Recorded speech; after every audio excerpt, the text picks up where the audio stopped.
সৎ মায়ের সন্তানের মতো উত্তরবঙ্গের সাথে আচরণ করা হয়েছে। উত্তরবঙ্গ আমাদের কলিজার অংশ।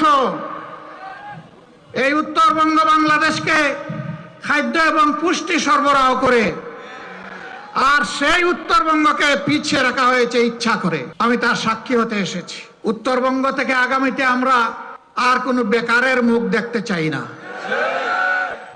আমরা সকলের হাতে মর্যাদার কাজ তুলে দিতে চাই। আমাদের প্রত্যেকটা যুবক যুবতী, প্রত্যেকটা নাগরিককে আমরা দেশ গড়ার কারিগর হিসেবে তৈরি করতে চাই।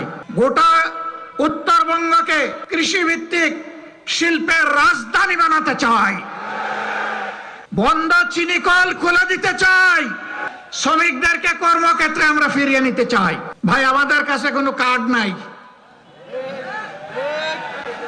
আপনারা সবাই ভাই বোনেরা আমাদের কার্ড। আপনাদের বুকে আমরা একটা ভালোবাসার কার্ড চাই। আপনাদের সমর্থন, দোয়া, ভালোবাসা দিয়ে আগামীতে বেকার এবং দায় দয়া মুক্ত একটা বাংলাদেশ আমরা করতে চাই। কারো দয়ার পাত্র হয়ে বাংলাদেশের কোন এলাকার মানুষ বসবাস করবে তা আমরা দেখতে চাই না। কে কার উপর দয়া করে জনগণের ট্যাক্সের টাকায় পরে ধরে পথধারী, এ আমরা করব না। আমরা যুবকের হাত শক্তিশালী করব ইনশাআল্লাহ। আমরা যুবতীর হাতও শক্তিশালী করব ইনশাআল্লাহ।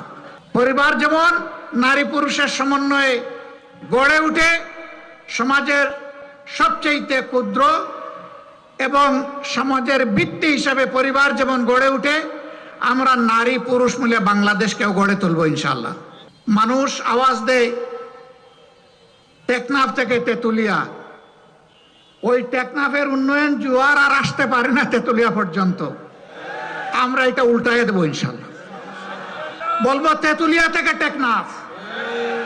এতদিন টেকনাফ থেকে তেতুলিয়া হয়েছে, এখন ব্যালেন্স হওয়া দরকার। এখন হবে তেতুলিয়া থেকে টেকনাফ। আপনারা মন খারাপ করবেন না তো? আলহামদুলিল্লাহ। আল্লাহ যদি আপনাদের মূল্যবান ভোটে, ভালোবাসায়, সমর্থনে 10 দলের এই সমন্বয়কে আপনারা পার্লামেন্টে পাঠান, যাতে সরকার গঠন করতে পারে, আমরা কথা দিচ্ছি শুধু নদীর জীবন ফিরে আসবে না, মানুষেরও জীবন ইনশাআল্লাহ প্রাণ চঞ্চল হয়ে ফিরে আসবে।